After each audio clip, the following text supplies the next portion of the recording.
The lights inside the grand hall of the Art Institute of Chicago fell like a golden rain, scattering across crystal champagne flutes in perfectly tailored tuxedos. Outside, December had wrapped the city in a thin sheet of glassy cold, but in here everything glowed, warm, radiant, filled with the polished laughter of people who believed they were standing at the center of power, generosity, and spotless success. Tonight was the Children's Hospital fundraising gala. White linen tables carried name cards that felt like quiet promises of deals to be signed before the night ended. Media cameras lined the red carpet, ready to capture every handshake, every flawless smile. And at the heart of it all, Grant Keller. He stood beneath the lights, tall and composed in a midnight blue suit, his hand resting lightly on the back of Sienna Voss, as if it were second nature. His smile, the one that made investors trust him, the one magazines called the calm mind behind Monroe Biotech's meteoric rise, was still perfect. Except tonight, there was one thing he could not control. At the far end of the ballroom, the doors opened. Aisha Monroe walked in. No flashbulbs turned for her. No MC announced her name. And yet those who had seen her on the cover of Forbes, those who had once watched her present the algorithm that saved thousands of cardiac patients, turned instinctively, as if an invisible current had shifted direction. She wore a simple black dress. No sequins, no glitter, only a pair of small pearl earrings catching the light. Her hair was swept into a low, elegant knot that revealed the graceful line of her neck. There was no wedding ring on her hand. The detail was small, so small only those who had studied her long enough would notice.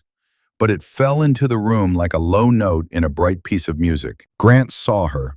For the first time that evening, his smile slowed. It didn't disappear. It didn't collapse. It simply slowed.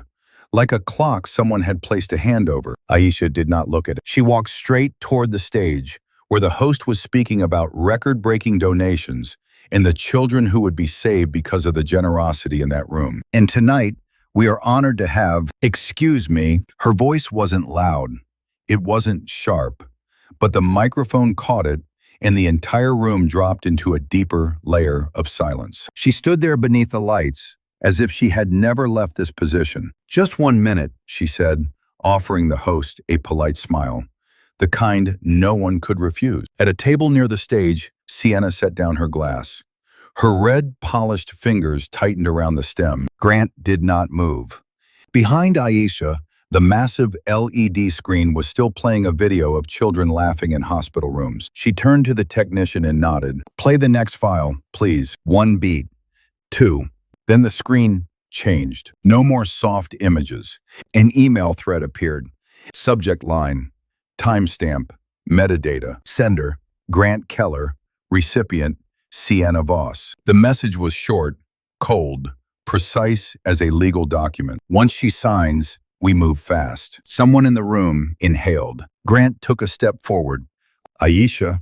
She lifted her hand without looking at him. Not to stop him, just a small gesture, the way a surgeon asks an operating room for silence. "I'm not here to argue," she said. Her voice was gentle, almost warm, the kind of warmth that made people lean forward so they wouldn't miss a word. "I'm here to record." The last word fell like a seal on a file.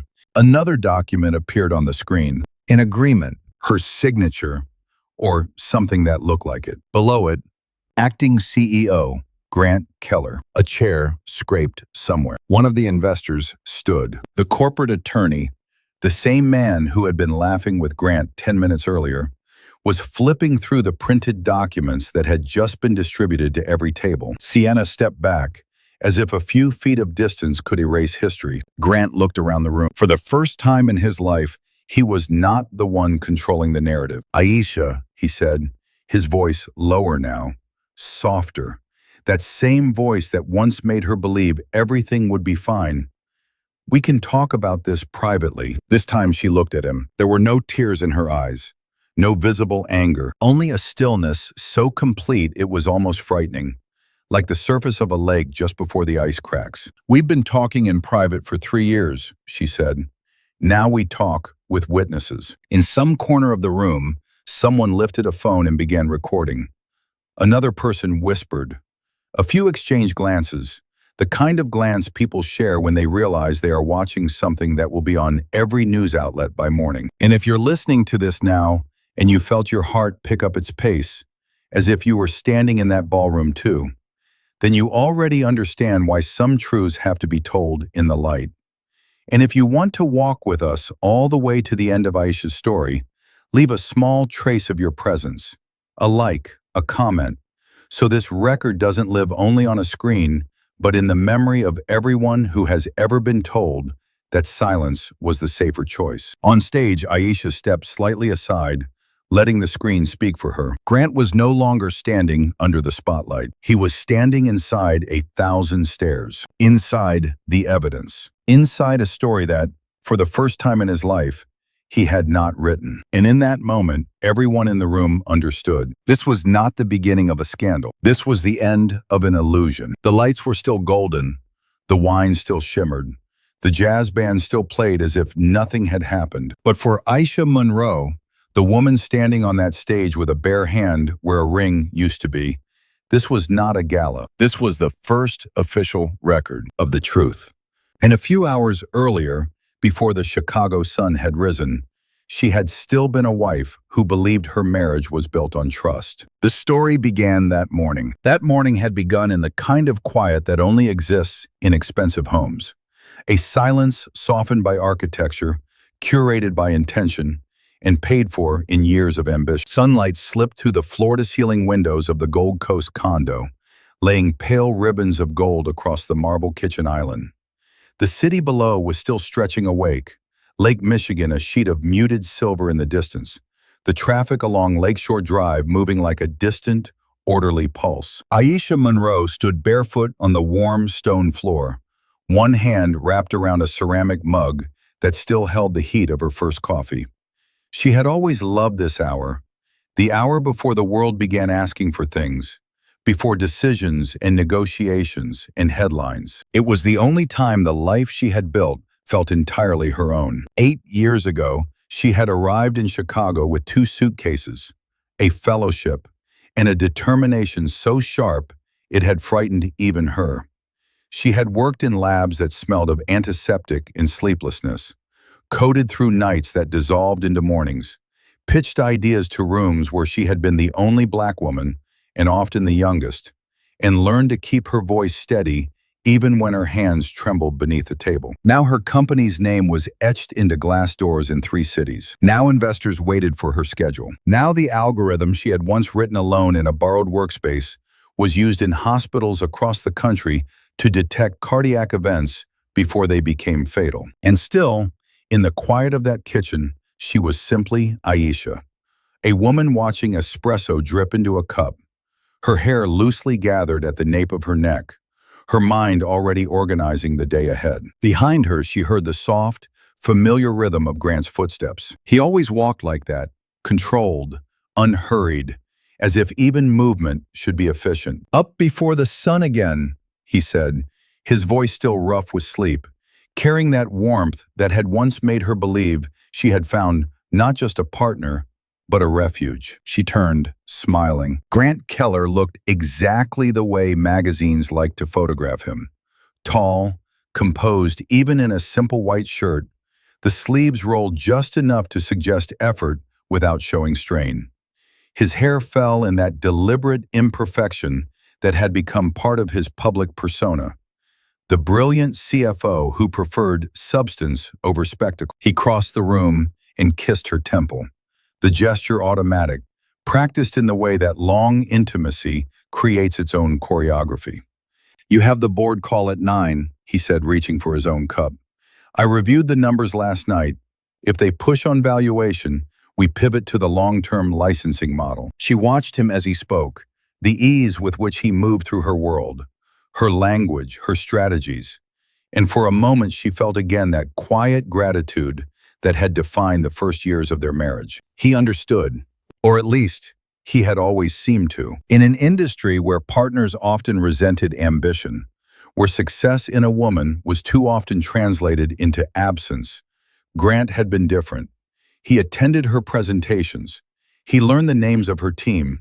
He asked questions about clinical trials and regulatory pathways as if they mattered to him as much as they did to her. People called them a power couple. The phrase had appeared first in a business journal profile. Monroe and Keller, the partnership redefining leadership in health tech. It followed them everywhere after that, at conferences, on red carpets, in the polite envy of acquaintances who measured their own lives against the symmetry of Aisha and Grant standing side by side. He, with his financial precision and calm authority, she, with her vision and relentless drive. Together, they looked like inevitability. "Are you coming to the gala tonight?" she asked, leaning against the counter. He smiled, that small, private smile that had once felt like a secret shared only between them. "Wouldn't miss it. It's your hospital," he said. "Besides, the donors expect to see us together." U.S. The word settled softly in her chest. She had believed in that word, in the way their lives had braided together, not perfectly, not without friction, but with the kind of shared momentum that made the future feel less like a solitary climb. On the wall behind them hung the framed photograph from their wedding day. They stood under an arch of white roses on a rooftop overlooking the Chicago skyline. Her dress caught mid-movement by the wind, his hand at her waist, both of them laughing at something no one else could hear. Looking at it now, it was impossible to imagine that anything in that image was constructed. Back then, Grant had seemed like the answer to a question she had never allowed herself to ask. He came from a world that had never been closed to him. Old universities, family dinners with linen napkins, the kind of confidence that didn't have to be earned because it had been inherited. And yet, he had chosen her, or so she had believed. He had met her at a healthcare innovation summit, listened to her speak for 20 minutes about predictive diagnostics, without once checking his phone. Later, he told her he had never seen anyone command a room like that. "You make people believe in the future," he had said. No one had ever described her work that way before. In the early years, when the company was still fragile, and every funding round felt like a test she might fail, Grant had been the one who stayed up with her at the dining table, building financial models, rehearsing investor questions, reminding her to eat when she forgot. "Let me handle the paperwork," he would say whenever contracts piled up faster than she could read them. "You focus on what only you can do." It had felt like support, like love translated into logistics. That morning, as he scrolled through emails on his phone, the screen angled away from her in a gesture so small it barely registered. She moved to the window and looked out at the city. The sky was brightening into a pale winter blue. Somewhere below, a siren cut briefly through the air before dissolving into distance. "Big day," he said. "Big life," she answered lightly. He laughed, crossing the room to straighten the collar of her blouse the way he always did before important meetings, his fingers brushing her skin with a familiarity that still felt intimate. "You're going to change everything," he said. It was what he always told her, and she had always believed him. On the kitchen island, her tablet lit up with the morning's schedule. Board call, investor lunch, a late afternoon meeting with the legal team about the IPO timeline. Beside it lay a folder Grant had left for her the night before. "Just routine documents," he had said. "Sign when you have a minute." She had trusted him enough not to open it immediately, because in the architecture of their marriage, trust had been the foundation. Invisible, structural, assumed. If there were moments when his questions about internal operations felt too detailed, she told herself he was invested. If there were nights when he worked late in his office with the door closed, she told herself that was what ambition looked like in a man who refused to be overshadowed. If there were times when his hand lingered too long on her laptop while she was away from the room, she told herself she was imagining things. Success required sacrifice. Partnership required faith. And from the outside, they were flawless. Two names that belonged together in headlines. Two careers rising in parallel lines. Two people who, standing under the right light, looked like the future. Grant finished his coffee and picked up his jacket. "I'll see you tonight," he said, pressing a quick kiss to her lips. "Don't forget to sign those." The door closed behind him with a soft click. Aisha stood alone in the kitchen, The morning fully arrived now, the city in motion, her reflection faint in the glass. On the counter, the folder waited.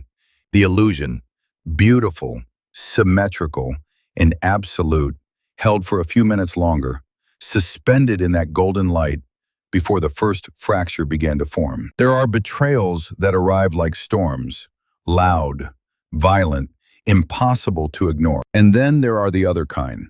The kind that begin as a barely perceptible change in the air. A shift in pressure so slight, you only notice it because your skin has learned the language of weather. Aisha did not wake up one morning and think, something is wrong with my marriage. What she noticed first was the way Grant placed his phone on the table, face down, not carelessly, not absent-mindedly, but with a precision so consistent it became a habit. At breakfast, during late dinners, even when he stood to pour himself another glass of wine. The screen never faced the room. The first time she saw it, she didn't think anything at all. Their lives were full, their schedules relentless, and privacy had always been something they gave each other without question. Two high-functioning people moving through parallel storms required a certain respect for silence. But patterns, Aisha had learned long ago, were everything. Pattern in heart rhythms save lives. Patterns in data predicted collapse before it happened. Patterns in behavior told stories no one intended to tell. She began to notice the smaller things. Grant had always been meticulous, but now his meticulousness had an edge to it. Like a man rehearsing a role instead of living in it. He took calls on the balcony more often. "I don't want to wake you," he would say when she came into the bedroom and found the sheets beside her cold and empty. But the balcony door was always closed. The glass sealed his voice away. There were new meetings that appeared in his calendar without context. Late investor dinner, emergency strategy session, consultation with legal. The words were familiar, but they floated without anchors. When she asked casually, he answered just as casually, with the smooth efficiency of someone who had built a career explaining complex things in simple language. "IPO preparation," he would say, "just cleaning up the structure before we go public." And because that was the season of their lives, the months where everything revolved around the company's transition from private to public, she accepted it. Ambition had its own gravity. It pulled time, attention, and sleep into its orbit. One evening, she came home later than expected. The condo was dark except for the light in Grant's office. The door was almost closed, not shut, just resting against the frame in that careful way that suggested privacy without declaring it. She paused in the hallway, her hands still wrapped around the strap of her bag, listening to the low murmur of his voice. Not the warm tone he used with her, not the measured authority he used in board meetings. Something softer, more intimate in its restraint. She didn't mean to listen. She never had before. But she caught one sentence. Once she signs, we're clear. Silence. Then the faint sound of a chair moving. Aisha stepped back, her heel touching the wall behind her, as if distance could rewind time. When he came out minutes later, he looked surprised to see her. "You're home early," he said, smiling, crossing the room to kiss her. She led him. His lips were warm, familiar. "What were you working on?" she asked, slipping off her coat. "Just projections," he said easily. "Nothing you want to think about tonight." He had always protected her from the parts of the business that drained her. The negotiations, the compliance structures, the endless legal frameworks that turned innovation into paperwork. He had framed it as care. "Let me handle this. You do what only you can do." So she nodded and let the subject fall. But later, as they sat on the couch, his arm draped around her shoulders, she noticed again the phone, face down on the glass table, his hand resting lightly over it, as if it were something alive that might move on its own. A small thing, too small to question. Another night, at dinner with two venture capitalists, Grant excused himself 3 times. "Regulatory call," he said the first time. "Lawyer," the second. By the third, the investors had begun to joke about how indispensable he was. "You're the backbone of this operation," one of them told him, raising his glass. Grant smiled, modest, controlled. Aisha smiled too, because that was the narrative they had built together. Her vision, his structure. But as she watched him return to the table, adjusting his cuff, his eyes briefly scanning the room before settling on her. She felt something she couldn't name. Not suspicion, not yet. Just a faint misalignment, like a picture frame hung a fraction too low. He had begun asking more questions about internal systems, not the strategic questions he used to ask. Those had always been collaborative, curious. These were different. Who has access to the raw data servers? How often do you rotate authorization codes? If something happened to you, who could sign in your place? He asked them lightly, almost playfully, as if they were hypothetical scenarios. Contingency planning, he said when she laughed at him. Every company needs it.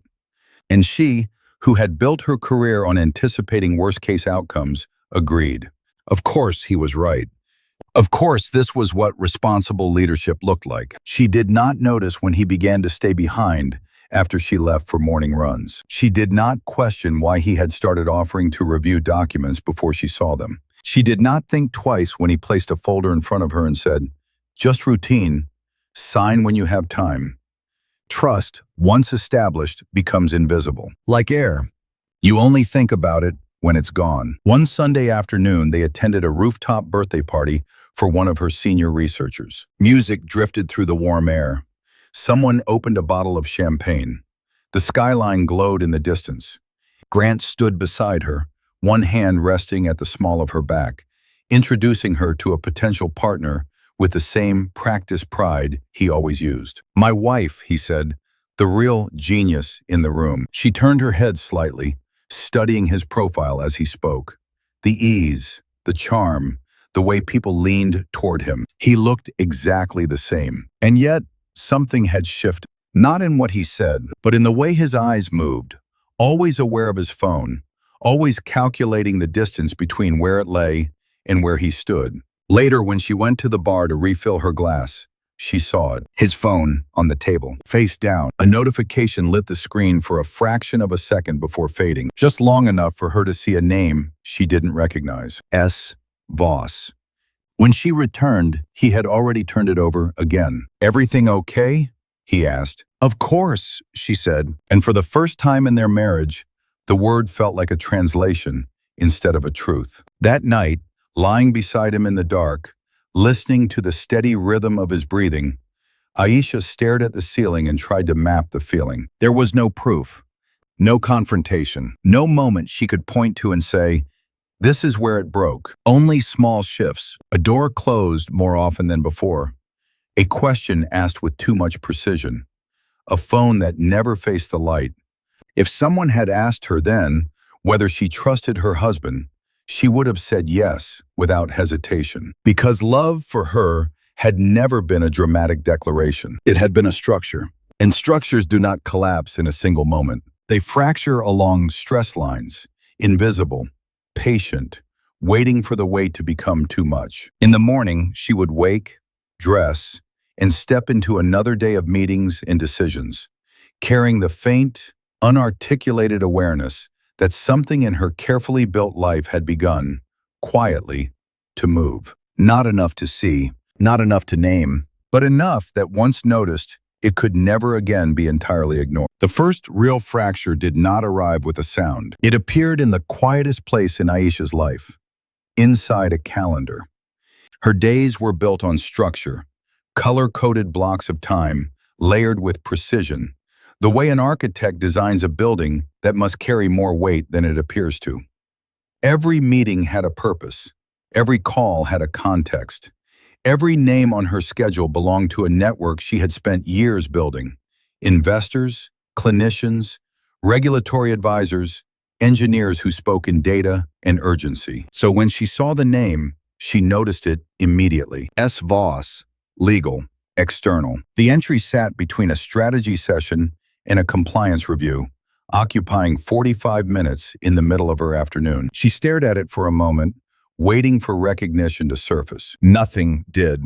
Aisha knew her legal team the way surgeons know their instruments, not by face alone, but by the rhythm of their thinking, the way they phrased a concern, the specific details they never overlooked. She had chosen them carefully, one by one, through funding rounds and patent disputes and FDA negotiations. There was no Voss, she tapped the entry, added by Grant Keller. For a second, she assumed it was exactly what it looked like. An external consultant brought in for the IPO preparation. They had been expanding rapidly. New names appeared all the time now. That was what growth looked like. Unfamiliar faces in conference rooms, new email signatures in her inbox, a constant reshaping of the team. Still, something in her did not move on. She scrolled back through the past weeks. The name appeared again, a private meeting room booked under Grant's credentials, a late dinner labeled only as legal review, a call scheduled for 10:30 p.m., a time their actual legal team would never agree to unless the building was on fire. The pattern was neat, too neat. When she reached the office that morning, the city still wrapped in the pale cold of early winter, she walked past the glass-walled conference rooms where her team was already working. Screens glowing, coffee cups lined like small monuments to sleeplessness. "Morning, Dr. Monroe," someone called. "Morning," she answered, her smile automatic, her mind already elsewhere. In her office, she set her bag down and opened the internal directory. No Voss. She checked the external counsel list.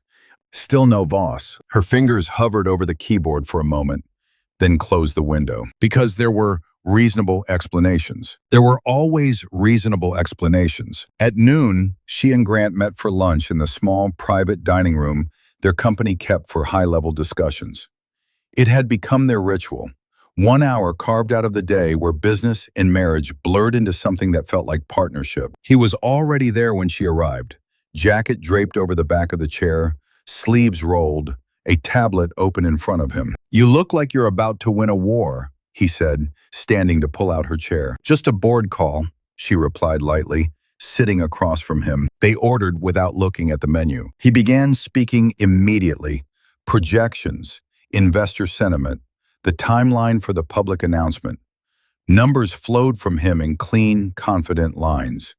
It was one of the things she had always admired most, the way he turned uncertainty into something measurable. She waited until the server left. "Who's S. Voss?" she asked, the question placed gently between them like a piece of silverware. Not an accusation, not even curiosity, just a request for information. Grant didn't pause. "External legal," he said, cutting into his salmon. "IPO structure. Specialist in late-stage transitions." The answer came too quickly. Not wrong, just finished, before she had asked anything else. "Oh," she said, nodding. "I didn't see the engagement letter." "I handled it," he replied. "You had enough on your plate. It's preliminary anyway." He reached across the table and touched her wrist. The same reassuring gesture he had used 100 times before. "Trust me," he said, smiling. The words should have settled everything. They had always settled everything. And yet, as she watched his hand return to his glass, she noticed the smallest thing. A flicker in his eyes. Not toward her, but toward the phone lying beside his plate, face down. She told herself she was tired, that this was what pressure did. It made ordinary things feel significant. After lunch, she walked through the office floor, stopping at workstations, reviewing data, answering questions, moving through her company like a current through a circuit she had designed. Everything was as it should be. Her team worked with the easy intensity of people who believed in what they were building. Screens displayed code, clinical trial dashboards, investor reports. The air carried that specific energy of innovation, the sense that something important was always one decision away. This was real. This was hers. Back in her office, she opened the shared legal folder. Every contract was there. Every revision, every comment, except anything with the name Voss. The absence was not loud. It did not accuse. It simply existed. A blank space where something should have been. Her phone vibrated. A message from Grant. "Dinner tonight? I'll make it home early." She looked at the words, at the small heart he had added at the end. A habit he had picked up in their first year of marriage because she once told him it made his messages feel less like emails.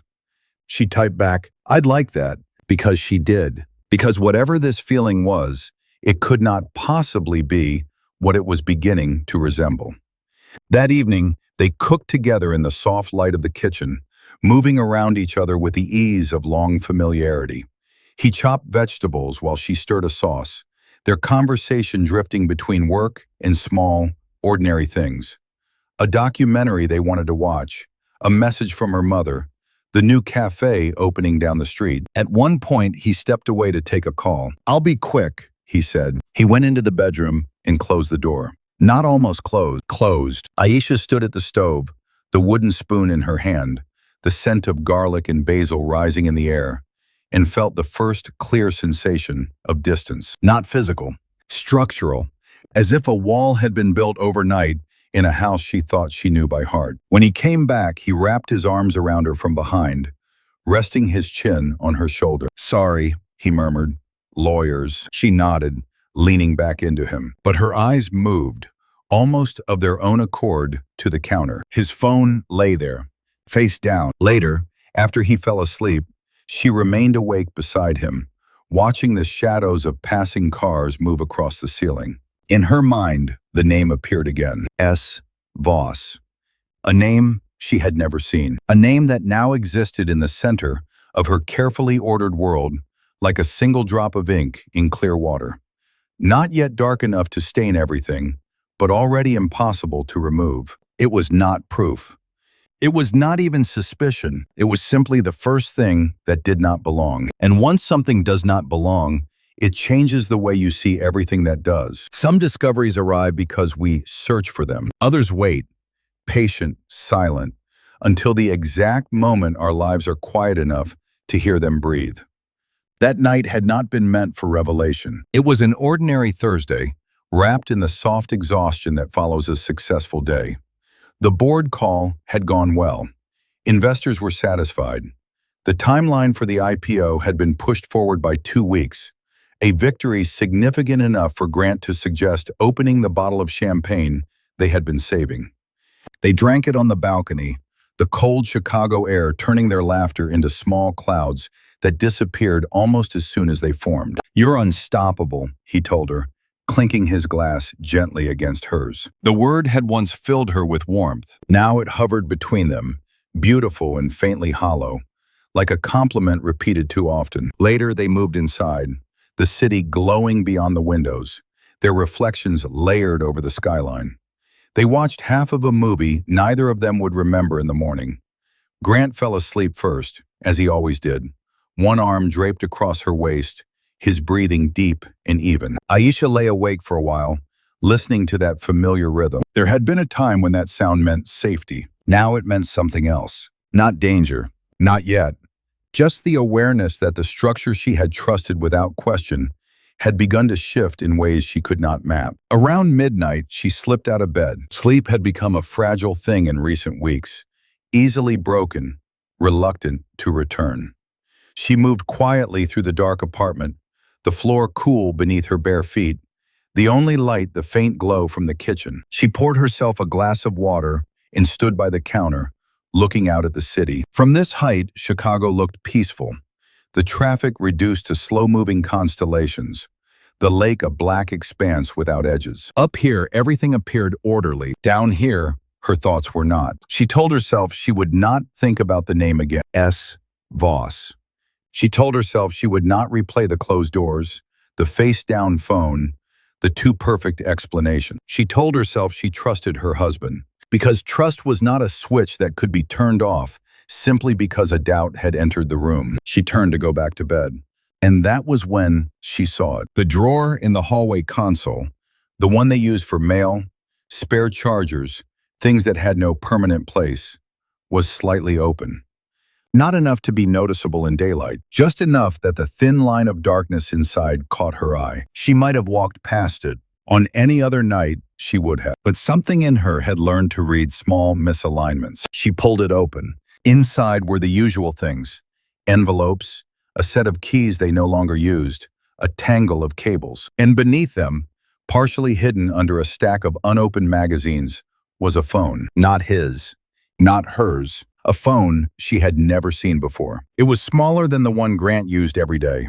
Older.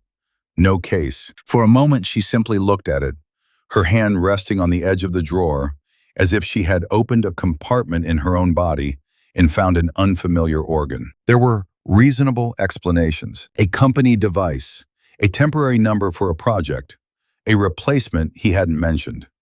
Her mind moved through them automatically, building structures the way it always did: fast, efficient, logical. Her heart did not follow. She picked it up. The screen lit immediately. No password, no face recognition, just a lock screen with a single notification waiting. One new message. The sender's name was not saved, but she knew the number. She had seen it in her calendar. S. Voss. The message preview was only one line. Did she sign?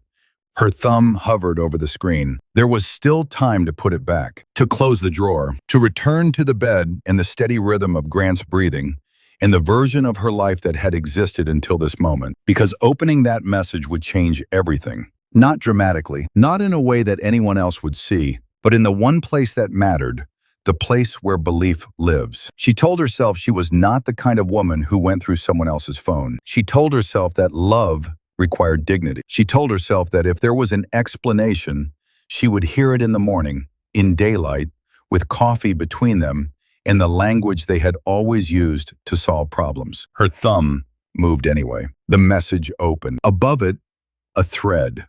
Short, efficient, cold. Once she signs, we move fast. The board won't question it if the documents come from your side. You said you could manage her. I am. The last message was from Grant, time-stamped 2 hours earlier, while he lay beside her, his arm warm across her waist. For a long moment, Aisha did not feel anything. Shock, she would later understand, is not an explosion. It is the absence of sound, the absence of air, the sudden, total stillness of a system shutting down to prevent itself from breaking apart. She scrolled. At documents, her name, her signature, or something that resembled it. Her title moved down a line. His moved up. A restructuring of power, written in the clean, impersonal language of corporate governance. Not an affair, not a moment of weakness. A plan, careful, patient, executed over months. The phone slipped slightly in her hand, and she tightened her grip, her breath finally returning in short, controlled measures. From the bedroom, she could still hear him sleeping. The sound reached her like an echo from another life. She looked at the screen again, at the words that reduced her marriage to a strategy, at the calm efficiency with which her existence had been reorganized without her knowledge. She thought of every late night he had stayed up working for her, every document he had asked her to sign, every time he had said, "Let me handle this." The meaning shifted. Support became access. Care became control.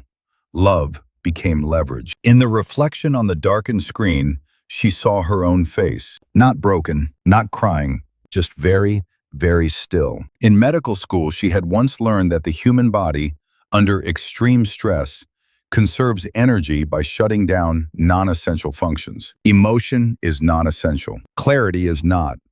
She locked the phone, placed it back exactly where she had found it, closed the drawer with the same small gap. Then she stood there in the dim kitchen, the city still glowing beyond the glass, and understood something with a precision that felt almost clinical. This was the moment, not when she would leave, not when she would confront him, but the moment when the story she had been living in ended. In the bedroom, Grant turned in his sleep and murmured her name. The sound moved through the apartment like a ghost of what that name had once meant to him. Aisha remained where she was, one hand resting lightly on the counter, her breathing steady again, her mind already moving. Not toward grief, not toward anger, but toward the quiet, disciplined place where decisions are made. Fate, she would later think, is rarely a grand event. Sometimes it is just a second phone in a half-open drawer, waiting for the exact night when you are finally ready to see it. There is a moment in every life when emotion steps aside and something colder, sharper, infinitely more precise takes its place. For Aisha, it did not happen in the kitchen. It happened the next morning, under white light, at her desk, with the city already awake and asking things of her. Grant had left early. He moved through the apartment with his usual quiet efficiency, knotting his tie in the mirror, pausing just long enough to brush his lips against her forehead. "Big day," he murmured. She smiled in exactly the way she always had. "Big life." The words tasted different now, but he did not notice. He never noticed. The door closed behind him, and the silence that followed was no longer the soft, curated quiet of an expensive home. It was operational. She did not rush. Rushing was for people who did not understand the weight of evidence. She dressed with care, a charcoal suit, the one she wore to regulatory hearings, the one that made people listen before she spoke. She tied her hair back, not because she needed to, but because clarity lived in order. In the kitchen, the folder he had asked her to sign still lay where she had left it. Routine documents. Her fingers rested on the edge for a moment. Then she opened it. Paper had a sound, a clean, unmistakable sound, the soft slide of pages that had been printed in confidence, assembled in expectation, waiting for a signature that would complete a transaction no one intended her to fully read. She had signed thousands of documents in her career. She knew the visual language of contracts the way musicians know sheet music. The rhythm of clauses, the balance of margins, the small tells that revealed what mattered and what was designed to be skimmed. This document was not routine. It was structured as a governance adjustment, a temporary redistribution of voting authority for the duration of the IPO transition. Her title appeared on the first page. Founder, Chief Executive Officer. Below it, in the language of corporate efficiency, a clause that transferred interim executive authority to Grant Keller. Her eyes moved down the page, not fast, not slow, but at the exact speed required to understand. It was elegant. That was the first thing she noticed. The legal construction was flawless. Every contingency accounted for, every regulatory phrase aligned, every protective mechanism framed as a measure for company stability.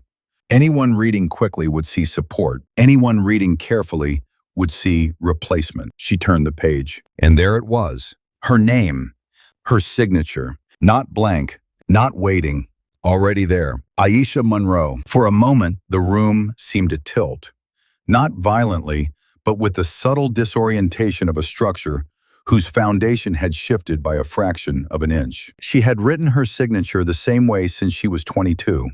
The angle of the A, the slight lift at the end of the E, the pressure change in the second stroke. It was muscle memory, identity translated into ink. This was almost perfect. Almost. To anyone else, it would have been indistinguishable. To her, it was a foreign language pretending to be her own voice. The pressure was wrong. Too even. Her real signature carried the rhythm of breath, a slight acceleration at the end, a trace of urgency no matter how calm she felt. This one was controlled, practiced, dead. Her hand did not shake. That surprised her.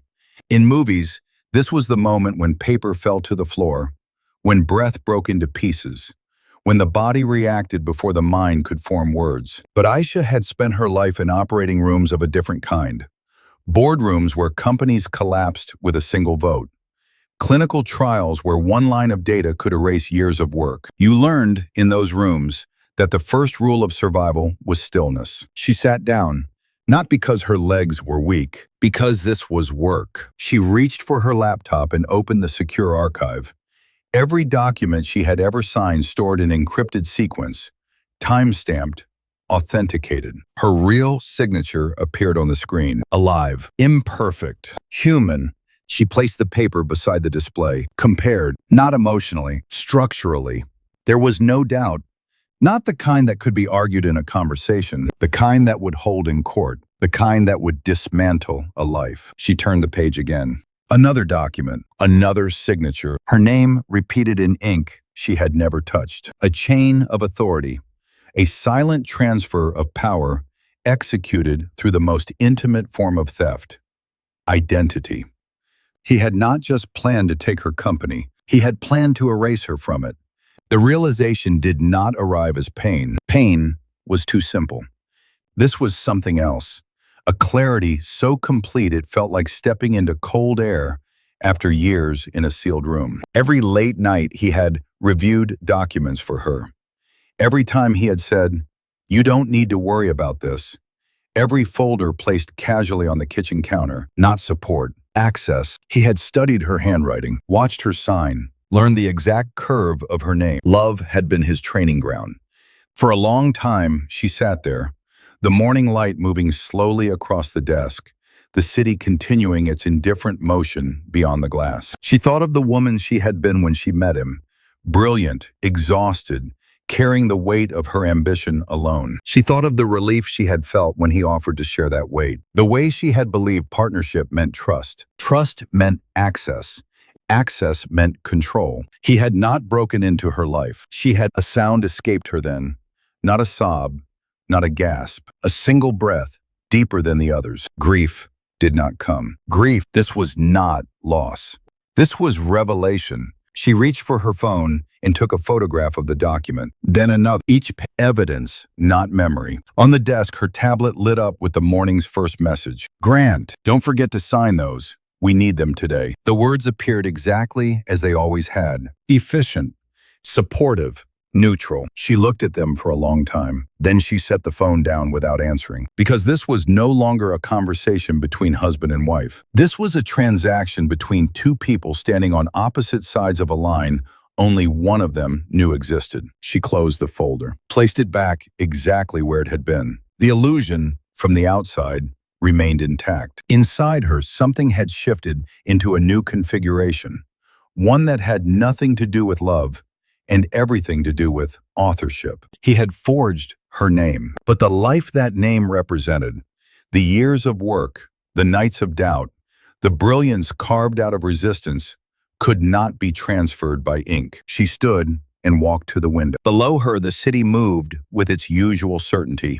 People crossing streets, cars merging into traffic, a delivery truck stopping at the corner. Ordinary life. Unaffected, she pressed her palm lightly against the glass, feeling the cool surface against her skin. In medical training, they taught you that the most dangerous injuries were not the ones that bled. They were the ones that looked clean, precise, controlled.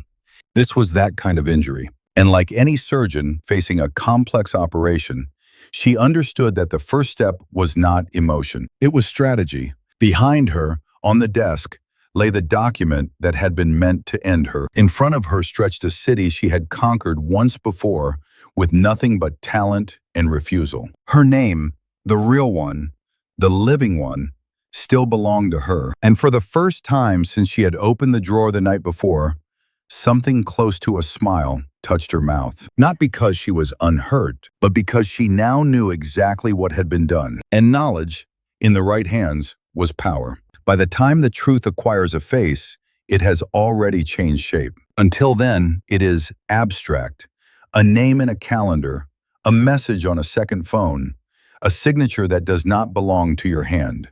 It exists in the mind like a theory, precise and cold, something that can still be rearranged, explained, survived. But when it becomes a person, when it steps into the light with a body, a voice, a history that intersects with yours, the geometry of betrayal shifts. It is no longer strategy. It is proximity. Aisha did not begin by searching for S. Voss. Search implied urgency. Search implied reaction. She had moved past both. Instead, she did what she had always done when confronted with something complex. She built a framework and began to map. Her office was quiet that afternoon. The hum of the city filtered through glass and distance. On her screen, data unfolded in disciplined rows. Not clinical data this time, not heart rhythms or predictive models, but the digital architecture of her own life. The company directory, investor guest lists, conference archives, event photographs. She moved through them the way she moved through medical imaging. Slowly, adjusting the contrast, looking not for what was obvious, but for what repeated. The name appeared first in a charity gala from 2 years ago. Not on the official program, in the background of a photograph. A woman standing just behind Grant, her head turned slightly toward him, her expression caught mid-laugh.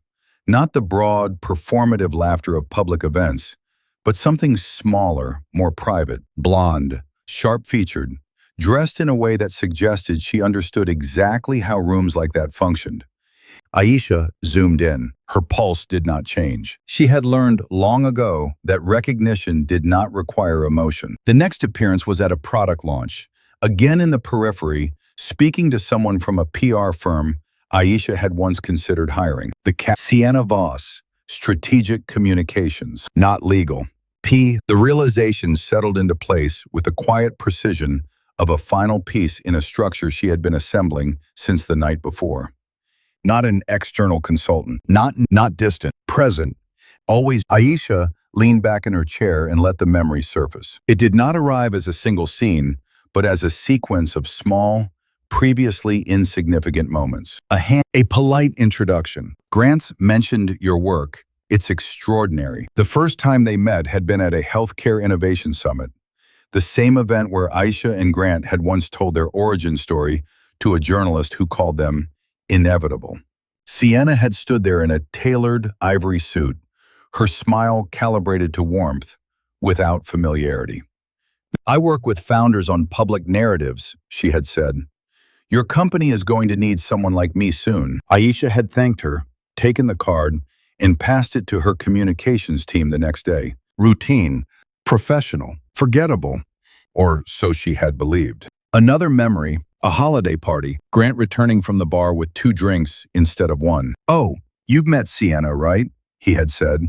The introduction casual, unremarkable. They had spoken for less than 3 minutes. Sienna's questions had been intelligent, focused not on the science, but on the story. How did you know your algorithm would work? Did you ever think about what it means to be the face of something this big? At the time, Aisha had admired her for it. Most people asked shallow things. Sienna asked about narrative. Now, looking at the photograph on her screen, Aisha understood that those questions had not been admiration. They had been reconnaissance. She opened another file. The guest list from a private investor dinner 6 months earlier. There it was again, Sienna Voss, +1.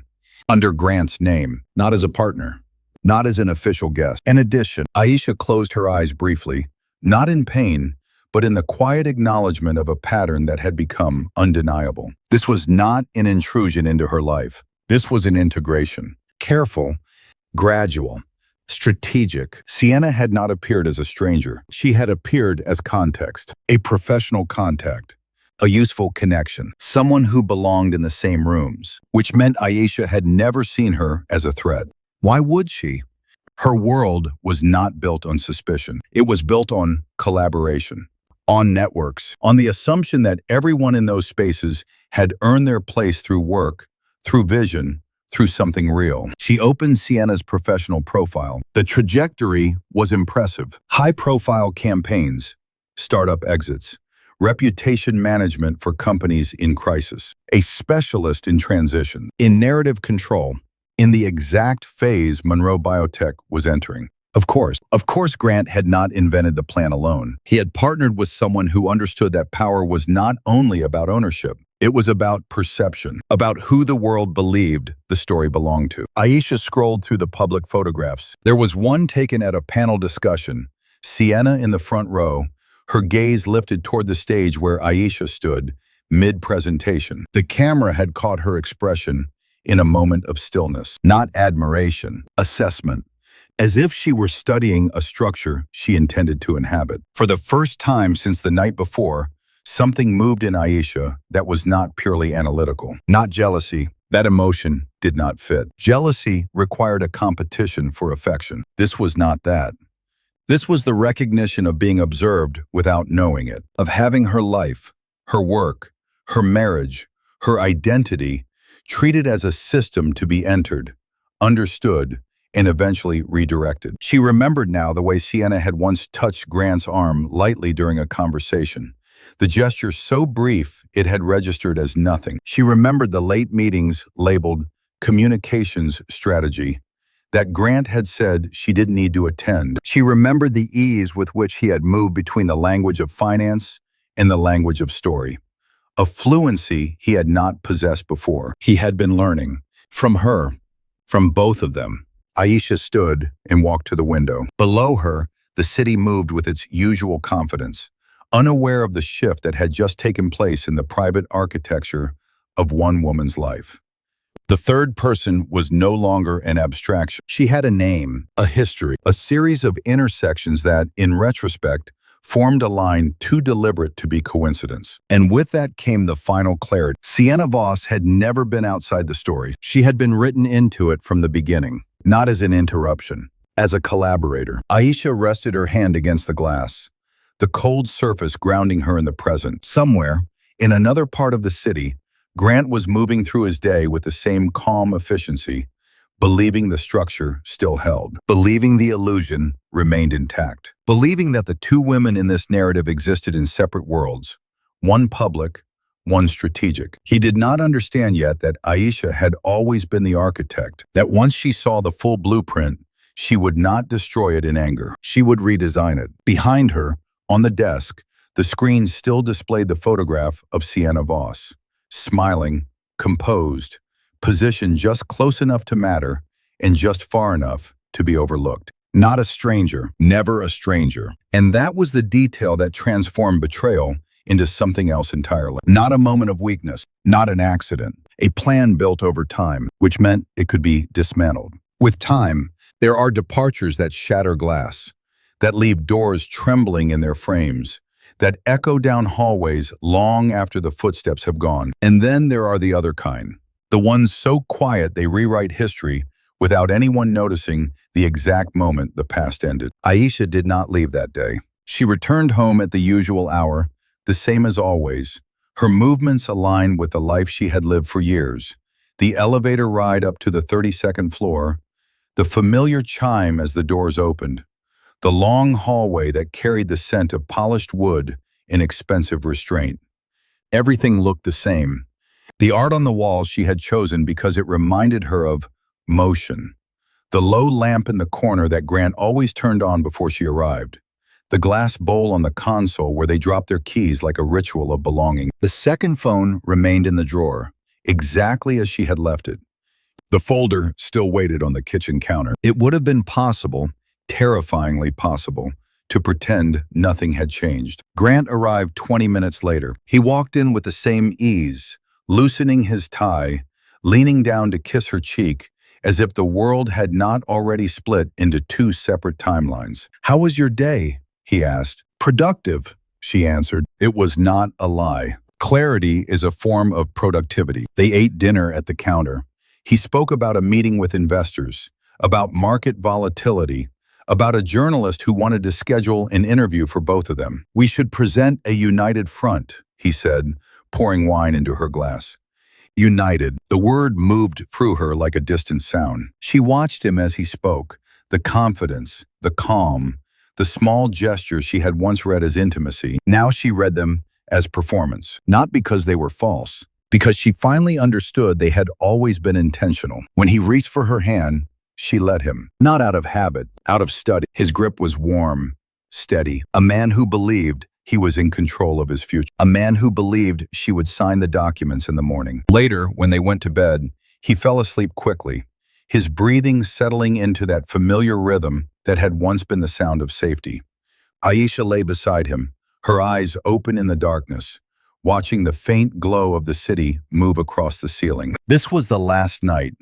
Not the last night in this apartment, the last night in this version of her life. She did not cry. Grief requires the belief that something can be restored. There was nothing to restore. Around 3 a.m, she slipped out of bed. Her movements were precise, not because she was afraid of waking him, but because precision had always been her way of honoring important moments. She stood in the doorway of the bedroom for a long time, looking at him. Grant Keller, her husband, the man who had once sat across from her in a small cafe and told her that her work made him believe in the future. In sleep, his face was younger, unguarded, the lines of calculation erased. For a moment, a brief, human moment, she allowed herself to remember the early years, the nights they spent building financial models together, the way he had brought her food in the lab when she forgot to eat, the rooftop wedding, wind catching her veil, his hand at the small of her back. Memory did not disappear simply because truth arrived. It existed beside it, intact and unreachable. She stepped back and closed the door. In the closet, she turned on the light. Her clothes hung in perfect rows, the visual evidence of a life built with intention. At the far end, pushed behind the matching luggage set they had bought for their honeymoon, was a suitcase she had not opened in years. It was smaller, black, the handle slightly worn. The suitcase she had brought with her when she first moved to Chicago. Before the company, before the marriage, before she learned how to live inside rooms like this. She pulled it out and set it on the bed. The zipper opened with a sound that felt like time reversing. She packed without hesitation. Not everything, only what belonged to her. Her laptop. The external drives containing every line of code she had ever written. The notebooks she kept even now, where she sketched ideas the way other people kept diaries. The watch her mother had given her the day she finished medical school. Nothing he had bought her. Nothing that had required his name to exist. In the bathroom, she removed her jewelry and placed it in a small pouch. The last thing she touched was the ring. For years, it had been part of her body, the subtle weight, the flash of light when she moved her hand, the unspoken signal to the world that she was not alone. She turned it slowly, feeling the familiar resistance before it slid free. The indentation it left on her finger was pale, a small circle of absence. She held the ring in her palm for a long time. It was beautiful. Platinum, a single diamond, clean, precise, chosen because she had once said she preferred simplicity to spectacle. He had listened. He had always listened. That was how he had learned her. She walked to his office. The room smelled faintly of his cologne and paper. On the desk lay his laptop, his files, the careful order of a man who believed in systems. She placed the ring at the center, not hidden, not displayed, simply present. No note. Explanation is a form of negotiation. There was nothing left to negotiate. Back in the bedroom, she closed the suitcase. The apartment was silent in the way only very expensive places can be. The silence of thick walls and curated distance. At the door, she paused, not because she doubted, because departure deserves acknowledgement. She turned once, looking at the space they had called home. The couch where they had fallen asleep watching documentaries. The dining table where they had celebrated funding rounds. The window where they had stood together watching the city after their wedding. It had been real. That was the most important thing to understand.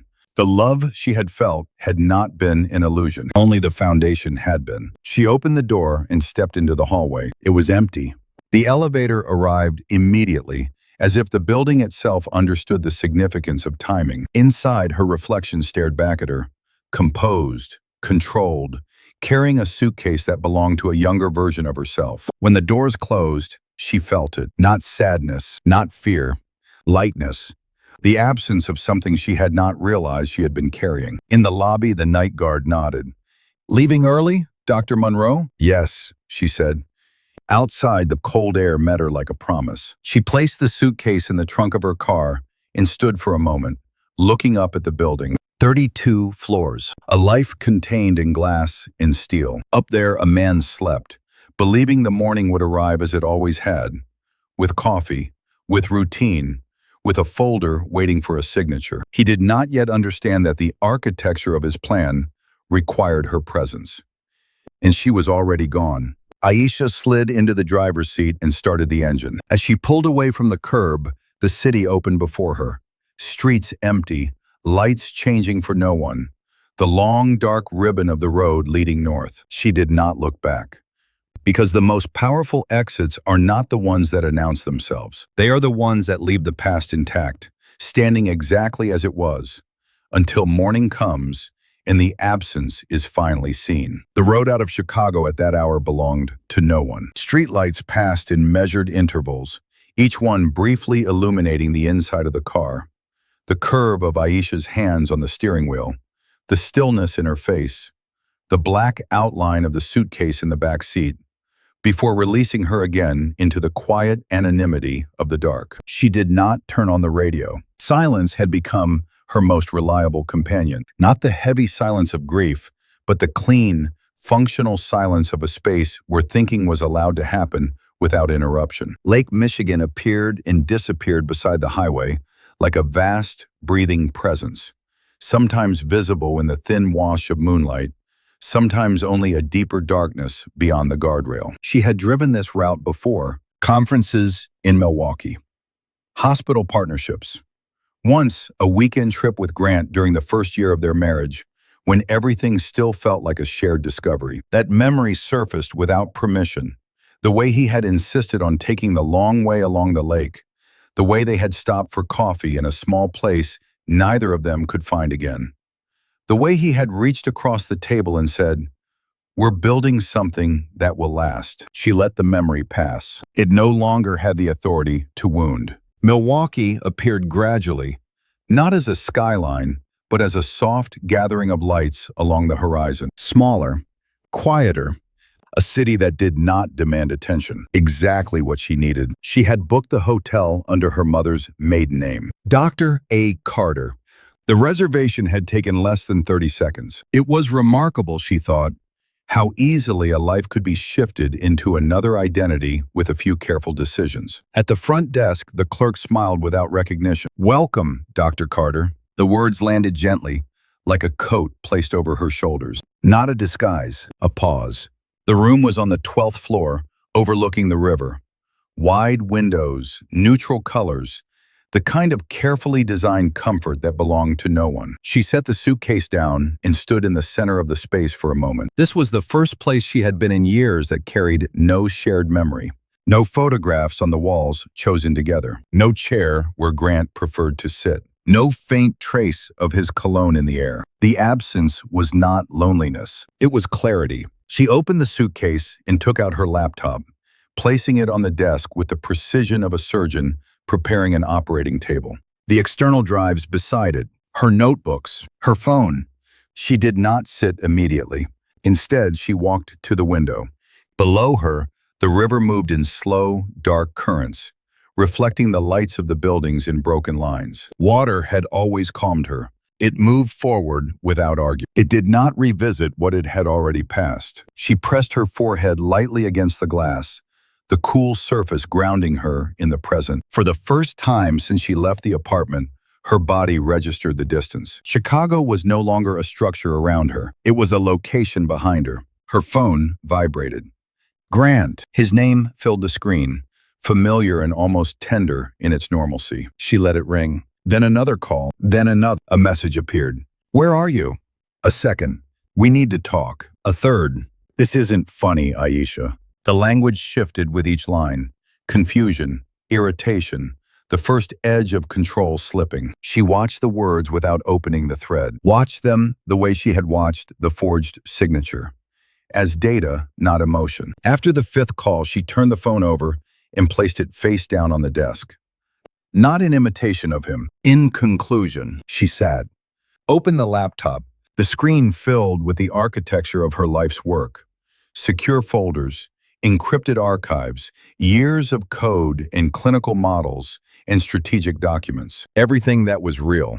Everything that had never required his validation to exist. She began to build the timeline, not of their marriage, of the plan. The second phone messages, the forged documents, the calendar entries, each piece placed into sequence, time-stamped, cross-referenced. In medicine, diagnosis required distance. You step back from the patient's story, from the emotion in the room, and you looked at the data until a pattern emerged that no longer depended on interpretation. This was no different. Her breathing slowed. Her thoughts aligned. Hours passed without her noticing. Outside, the river continued its steady movement. At some point, her phone lit up again. Not Grant. Janelle Park, the one person in her life who existed entirely outside the narrative of her marriage. Her COO. Her friend. Her witness to the years before Grant, the years when Monroe Biotech had been nothing but an idea in a borrowed office. Aisha answered. "Hey," Janelle said, her voice carrying that familiar mix of warmth and sharp intelligence. "You disappeared from the evening call. Everything okay?" Aisha looked at the screen in front of her, at the evidence, at the structure that had already begun to take shape. "No," she said. It was the first time she had spoken the truth out loud. The word did not break. It settled. "I need you to change every password," she continued, her voice calm, precise. "All access levels, server authentication, board communication channels, everything." There was a brief silence on the other end. Not confusion, recognition. Janelle had always understood the difference between a problem and a crisis. "Done," she said. "What happened?" Aisha turned slightly in her chair, looking out at the river again. "He tried to take the company," she said. "Legally, structurally, he forged my signature." Another silence. Longer this time. Then Janelle's voice, lower. "Where are you?" "Milwaukee." "Good," Janelle said. "Stay there. Send me everything." After the call ended, Aisha sat very still. The world had shifted again. Not because of what had been done to her, but because she had chosen who to let into the truth. The room felt different now. Not just a place to hide, a command center. She ordered coffee she would not taste. She spread the printed documents across the desk. She opened a secure channel to her attorney. Every movement measured, every decision placed in sequence. Grant's messages continued to arrive. They moved through the expected stages: anger, persuasion, the language of concern. "You're overreacting. We can fix this. Call me." She did not read them. She did not need to. The man in those messages was the one who believed she still existed inside the structure he had built for her. He did not understand that she had stepped outside it. Near dawn, exhaustion finally touched her. Not as weakness, but as the body's acknowledgement that it had carried too much for too long. She closed the laptop and lay down on the bed without undressing. The city beyond the window already beginning to pale. For the first time since she opened the drawer in the hallway, she allowed herself to feel something that was not strategy, not grief, not anger, freedom, not the triumphant kind, the quiet kind, the kind that exists in a room that belongs to no one, under a name that carries no shared history, in a city that does not expect anything from you. She closed her eyes. Somewhere in Chicago, Grant was waking up to an apartment that looked exactly as it had the night before. The coffee machine, the glass bowl for keys, the ring on his desk. Everything in its place, except her. And in a hotel room in Milwaukee, under a different name, the woman he believed he understood was rewriting the entire architecture of the story. Not as a wife, not as a victim, but as the original author of everything that came next. Morning in Milwaukee arrived without ceremony. No skyline she had memorized. No familiar rhythm of traffic below her window. No shared routine waiting in the kitchen. Only light, pale, deliberate, moving across the desk where Aisha had fallen asleep beside a battlefield made of documents. For a few seconds, she did not remember where she was. Then memory returned, not as pain, but as structure. The ring on his desk, the forged signature, the second phone, the river, and the plan. Her phone was already awake before she was. Notifications lined in precise, urgent rows. Janelle, the legal team, security authentication requests. Grant's name appeared too, buried among them, like a voice that had lost its authority. She ignored it. This was no longer personal. This was operational. She tied her hair back and sat down, her posture unconsciously shifting into the version of herself the world knew. The one who walked into regulatory hearings and turned rooms silent. "Everything is locked," Janelle's message read. 3 words. The beginning of the counteroffensive. Aisha opened the secure dashboard. Access logs scrolled down the screen. Every entry point into the company's systems, every authorization, every attempted login. Grant's credentials had been frozen at 3:12 a.m. The timestamp carried a strange, quiet satisfaction. Not revenge, correction. The financial accounts followed. Joint oversight protocols revoked. Transfer permissions suspended. Emergency board review initiated. Each action was a door closing somewhere in Chicago. She could almost see it. Grant at his desk, trying to open the system that had always welcomed him. The brief flicker of confusion. The first realization that the architecture had shifted without him. Her attorney called at 8 a.m. "Tell me everything," Elena Cruz said, her voice as composed as a surgical instrument. Aisha did. Not the marriage, not the nights, or the memories, only the facts. Forgery, unauthorized governance transfer, coordinated external communication strategy. Silence followed on the line, not from shock, but from calculation. "This is criminal," Elena said finally, "and it's clean. You documented everything before he moved. That matters. I didn't do it for court, Aisha replied. I know, Elena said. You did it to survive. They built the next phase in precise language. Cease and desist filings. Forensic authentication of her real signature. Preemptive communication to the board. We move before he can control the narrative, Elena said. Narrative. The word carried Sienna's shadow. Of course, she would try to shape the story. Founder under stress. Temporary transfer of authority. A supportive husband stepping in. Aisha closed her eyes briefly. Not in fear. In focus. No public statement yet, she said. Internal first. Evidence attached. No emotion. Understood.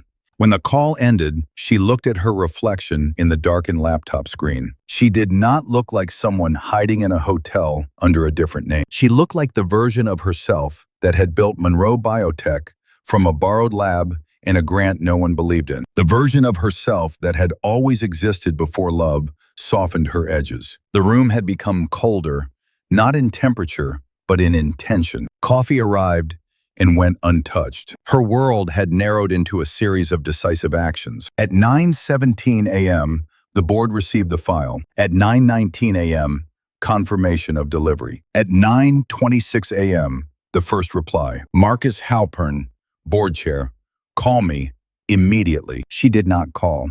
Not yet. Control of timing was control of power. Instead, she opened the final folder, the one she had created during the night. A complete forensic comparison of her authentic signature and the forged one. Side by side, alive versus manufactured, identity versus imitation. The evidence was not dramatic. It was irrefutable. She sent it. Then she stood and walked to the window. The river looked different in daylight, less mysterious, more functional. A clear path cutting through the city, movement without hesitation. Her phone rang. Marcus, she answered. Aisha, he said, and for the first time since she had known him, the man sounded unguarded. Tell me this isn't what it looks like. It's exactly what it looks like, she replied. A long exhale on the other end. Where are you? Safe, she said. Another pause. You built this company, he said. No one is taking it from you. Not like this. Not like this. The words carried weight, not sympathy, alignment. The emergency session is being called, he continued. Access is revoked on our end too. Legal is reviewing. He's finished in this structure. Everything returned to architecture. When the call ended, Aisha allowed herself one moment, just one, to sit on the edge of the bed and feel the magnitude of what had shifted. 24 hours earlier, she had been a wife in a glass tower. Now she was the sole author of a counter-strategy that had already begun to dismantle a betrayal designed over years. No confrontation, no screaming, no spectacle, just locks closing. One by one, her phone vibrated again. This time, she opened the message. Grant, what did you do? The words were stripped of polish. No warmth, no control, just confusion. For the first time, she imagined him not as the man who had orchestrated her erasure, but as someone standing inside a system that no longer recognized him. She did not answer, because this phase was not about dialogue. It was about containment. At noon, Janelle sent a single line. All internal teams briefed. They're with you. Aisha read it twice. Not for the information, for the quiet, overwhelming truth inside it. She had never been alone. Not in the work, not in the vision, not in the loyalty she had earned through years of building something real. Grant had tried to isolate her, to make her power transferable. He had misunderstood the source of it. It was never access. It was authorship. The afternoon light filled the room, turning the neutral space into something almost warm. A safe house, a command center, a beginning. She finally drank the coffee, cold now, bitter, perfect. Outside, the river moved forward without hesitation. Inside, every door that had once been used against her was locked. And for the first time since she saw the forged signature, the future was no longer something she needed to defend. It was something she was actively redesigning, with the same steady hands that had built everything he had tried to take. The first strike had been silent. So was the response. It arrived not as a phone call, not as a message, but as a headline. Janelle forwarded it without comment. Aisha opened the link in the filtered calm of the Milwaukee hotel room, the river moving beyond the glass like a slow pulse. Concerns rise over Monroe Biotech CEO's sudden disappearance. The article was careful in the way that only professionally constructed doubt could be. No accusations, only questions. Sources close to the company report erratic behavior in recent weeks. Unverified claims of emotional strain during the IPO process. An interim leadership structure may be necessary to protect investor confidence. And there, in the fourth paragraph, positioned with surgical precision, was his voice. Grant Keller, co-founder and CFO, declined to comment directly but expressed concern for his wife's well-being, stating that Dr. Monroe has been under extraordinary pressure. Concern. That was the word. Concern was the cleanest weapon. It carried sympathy in one hand and erasure in the other. Aisha read the article twice, not for content, for architecture. This was Sienna's work. She could see it in the rhythm, the placement of uncertainty, the strategic use of anonymous sources, the absence of anything that could be legally challenged. Not an attack, a narrative. The same narrative used for decades against women who built things too large to be comfortably explained. Brilliant but fragile. Visionary but overwhelmed. Powerful but emotionally unstable. The most efficient way to remove authority was not to question competence. It was to question perception. If the world believed you were unstable, your truth became irrelevant. Her phone rang. Elena. It started, her attorney said, her tone clipped with professional admiration. They're not contesting the evidence. They're contesting your credibility. Of course they were.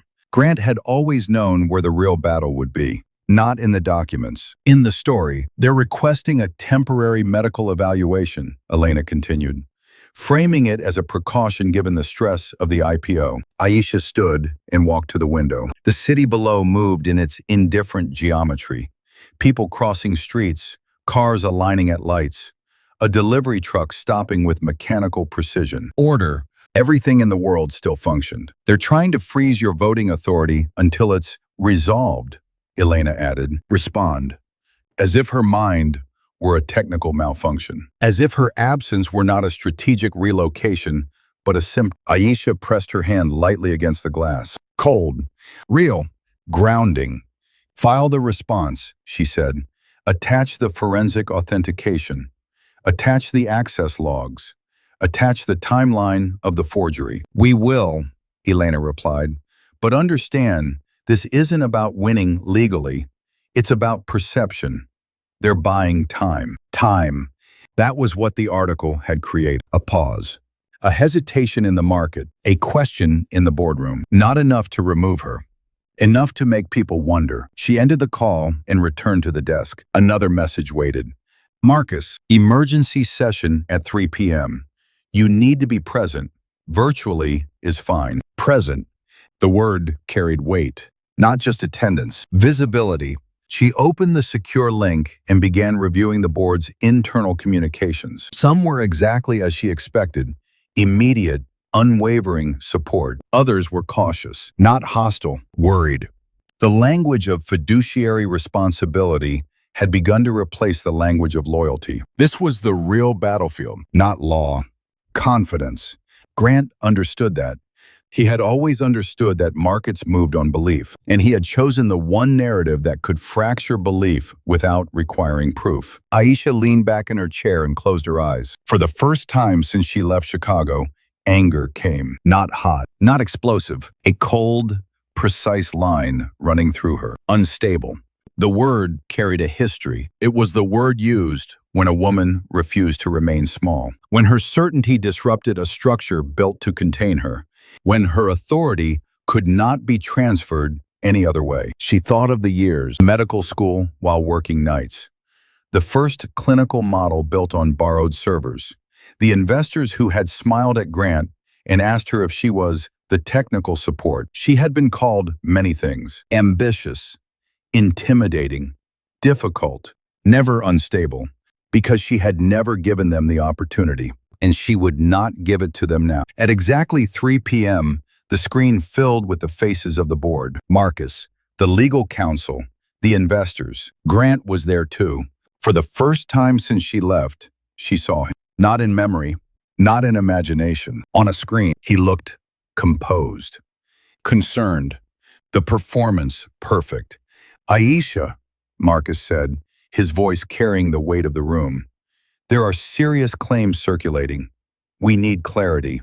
She did not speak immediately. She allowed the silence to settle, allowed every face to register her presence, her posture, her calm, the absence of any visible fracture. Of course, she said finally. Her voice was steady, not louder than usual, not sharper, just exactly what it had always been. She shared the screen. The forensic comparison appeared. Signature versus forgery. Access logs. Timestamps.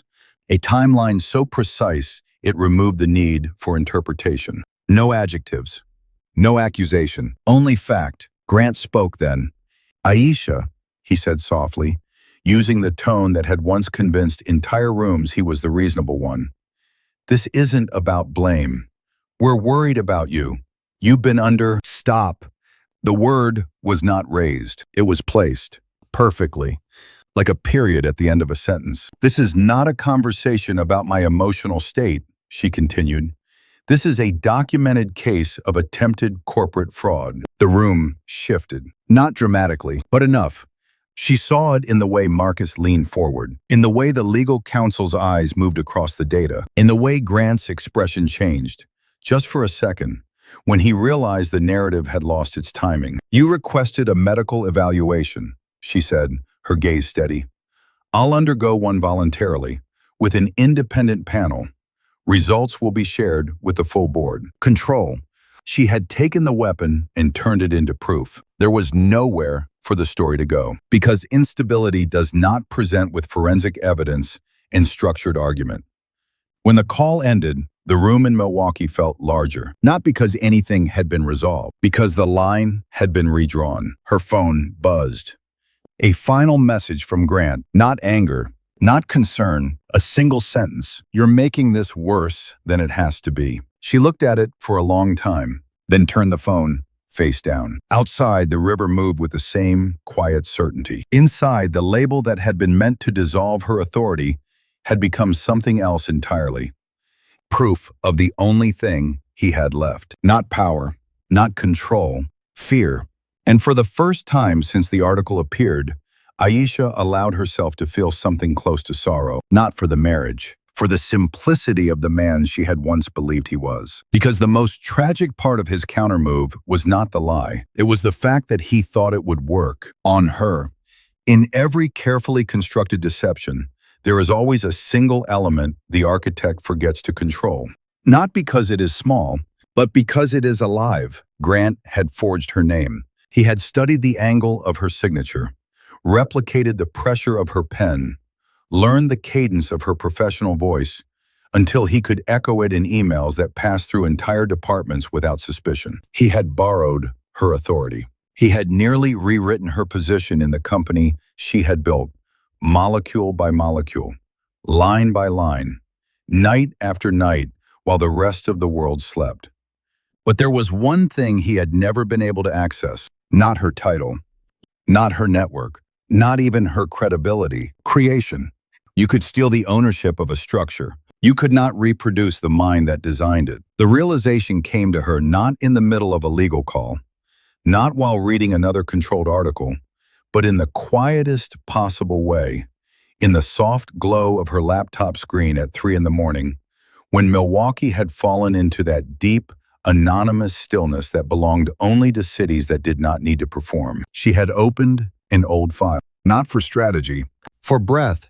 It was the original predictive model, version 0.9, built before Monroe Biotech had an office, when the company was nothing more than an idea and a grant that had seemed impossibly large at the time. The code was messy, alive, written in bursts of intuition and exhaustion. There were comments in the margins, half sentences she had left for herself in the middle of nights when her brain moved faster than her hands. Check anomaly threshold here. This feels wrong. This curve is too clean. Human data isn't clean. This will work. I don't know how yet, but it will. She ran it, not because she needed the output, because she needed to see it move. The screen filled with the familiar cascade, numbers adjusting, models learning, patterns forming in the same way they had the first time she had watched them do it in that borrowed lab. Her heart beating so hard she had to sit down on the floor. Back then, she had called Grant at 2 in the morning. "It works," she had said, breathless. He had driven across the city just to see the graph with his own eyes. That memory rose now with the same clarity as everything else. Not painful, not tender, simply present. The truth had not erased the past. It had only reframed it. Her phone vibrated. An internal message from the research division. "Need your input on the anomaly spike in cohort B. Grant approved the interim model, but the output doesn't align with the original framework." Of course it didn't, because the original framework existed only in her head. She opened the data. 3 seconds. That was all it took. The error wasn't in the code. It was in the assumption. Grant had optimized the model for presentation. Cleaner curves, more predictable projections, investor-friendly, scientifically incorrect. Aisha leaned back in her chair, a slow, almost invisible smile touching her mouth. This was the thing he could never take. Not the company, not the title, not the narrative, the work. The living, breathing, evolving system that had grown out of her mind and no one else's. She opened a secure channel to the research team. Her instructions were precise, minimal, surgical. Adjust the threshold. Reintroduce the variable he had removed. Run the simulation again. Within minutes, the corrected model began to move. The anomaly resolved. The prediction curve shifted, less perfect, more real, alive. In Chicago, in the glass conference rooms where Grant still sat at the head of the table, there would be a moment, a brief pause, when the data changed, when the numbers no longer followed the script he had prepared, when the room turned toward him and asked a question he could not answer without her. Because leadership could be transferred, authorship could not. Another message arrived. "The research division says you logged in." Not a question, a recognition. She replied with a single line. The model was wrong. Seconds later, "Only you would see that." She closed the chat. Not because she didn't need the affirmation, because this was not about being seen. It was about being irreplaceable. Outside, the river carried the first hint of morning. Inside, the room had changed again. No longer just a refuge, no longer just a command center. It had become a laboratory, a place of creation. She opened a new file. Not the old code, not the existing model. Something else. An evolution. The next phase of the algorithm she had been sketching in her notebooks for months. The version she had never shared with anyone, not even Grant, not because she didn't trust him then, but because it had not yet been ready to exist outside her mind. The architecture unfolded on the screen in clean, deliberate lines. This was the future. Not the company he had tried to take, not the narrative he had tried to control. Something beyond both. Her phone lit up again. An internal memo forwarded by Janelle. Interim financial projections delayed pending revised scientific validation. The language was neutral, but she could read what it meant. The board had seen the difference. The investors had seen the difference. Grant's authority had encountered its first visible limit, not because she had fought him in public, because the work had spoken. She stood and walked to the window, the early light turning the river into a wide, moving band of silver. For the first time since this began, she allowed herself to feel something that had nothing to do with strategy or survival. Pride, not in her resilience, not in her control, in her mind. In the years she had spent becoming someone whose value did not depend on position or title or relationship. Someone whose contribution could not be forged. Her phone rang.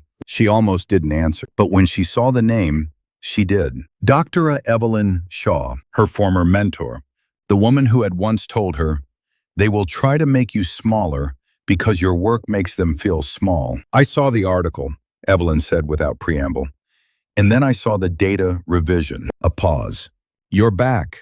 Aisha looked at the screen where the new model continued to build itself, line by line, like a structure rising out of nothing. "I never left," she said. Evelyn's soft laugh carried across the distance. "I know," she replied, "but now they know too." When the call ended, Aisha returned to the desk. The future waited there, not as a battlefield, not as a defense, but as a creation. Grant could continue to speak. Sienna could continue to shape narratives. They could challenge her stability, her presence, her position. None of it touched this.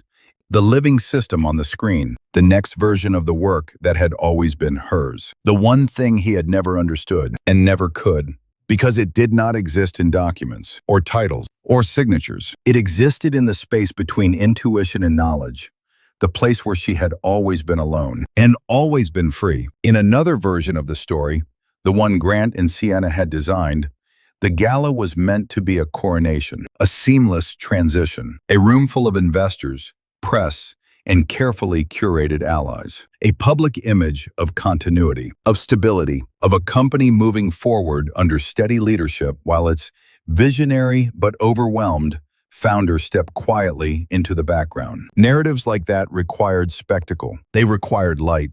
They required an audience that believed what it saw. And the gala, scheduled months earlier, had been built for exactly that purpose. It was too late to cancel. Too public, too expensive, too symbolic. So it would go on. The invitation arrived in Aisha's secure inbox like an echo from a life she had already left. Monroe Biotech Pre-IPO Benefit Gala. The Field Museum, Chicago. Formal, black tie.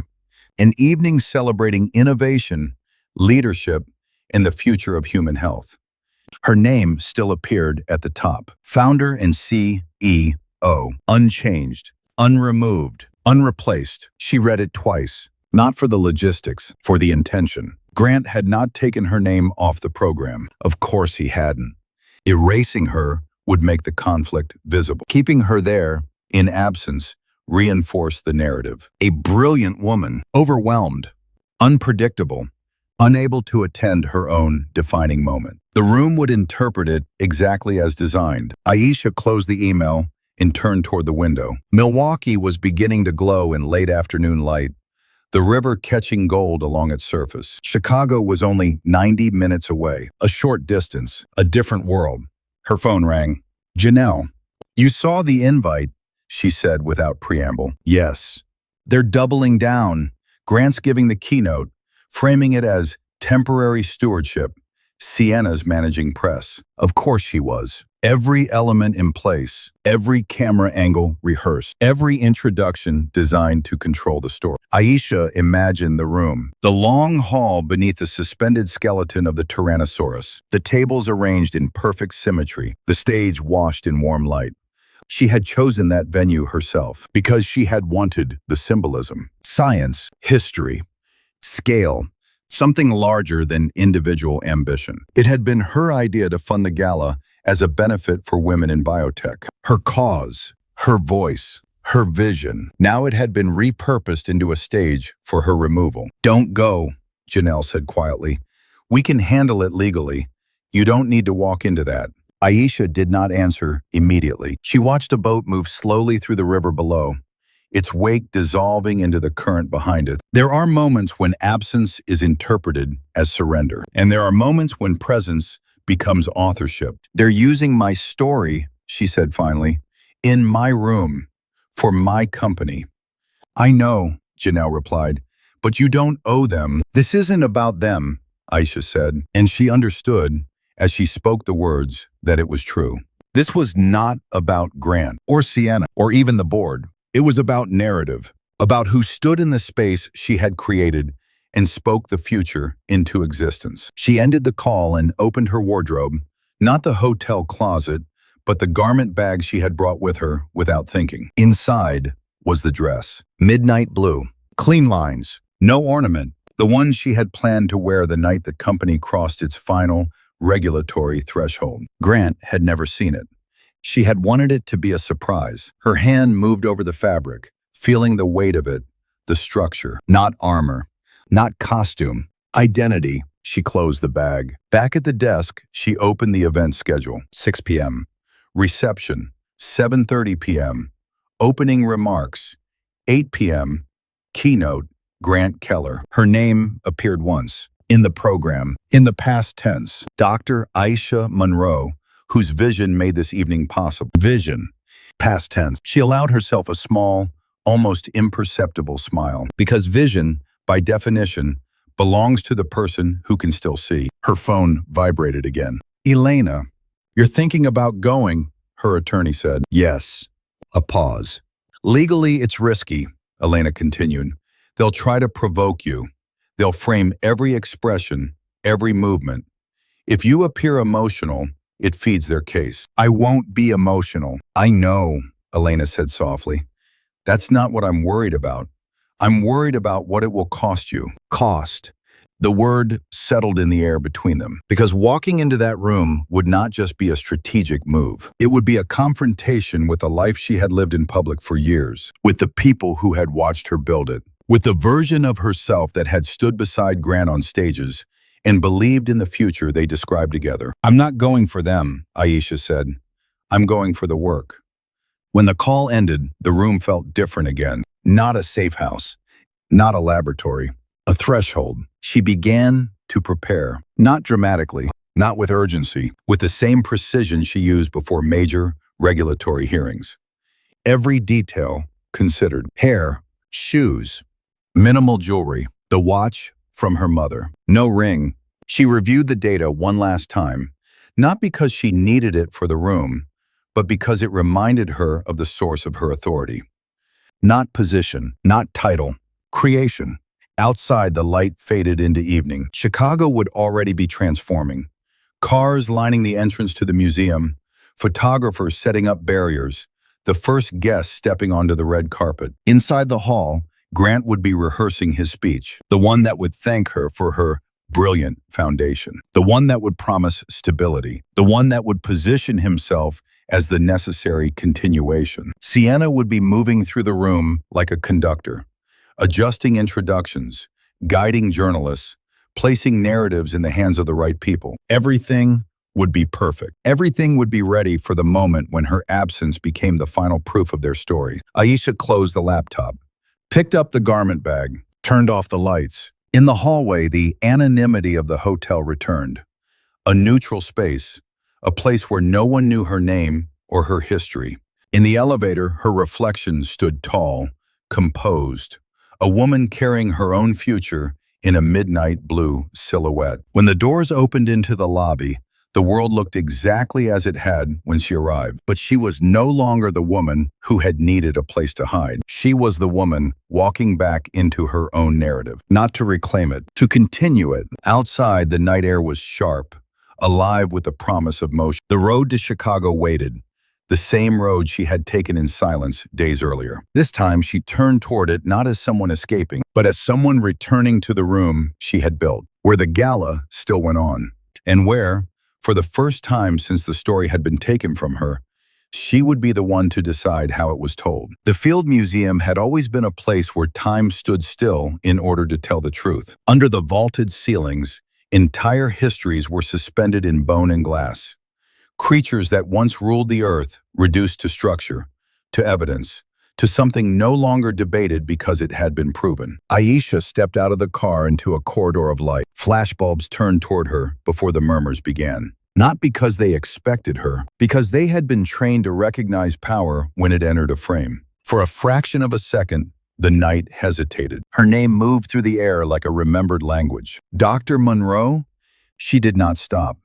Not for the cameras, not for the questions. She moved forward with the same steady rhythm she had used walking into operating theaters, in boardrooms, and rooms where men had once explained her own work back to her. Inside, the gala was exactly as she had imagined. Crystal, gold light, the low, continuous music of money speaking to itself. At the far end of the hall, beneath the suspended skeleton of Sue the T-Rex, the stage glowed. Grant stood on it.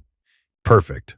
Composed. Mid-sentence, his voice carrying the cadence of reassurance. Because innovation requires continuity.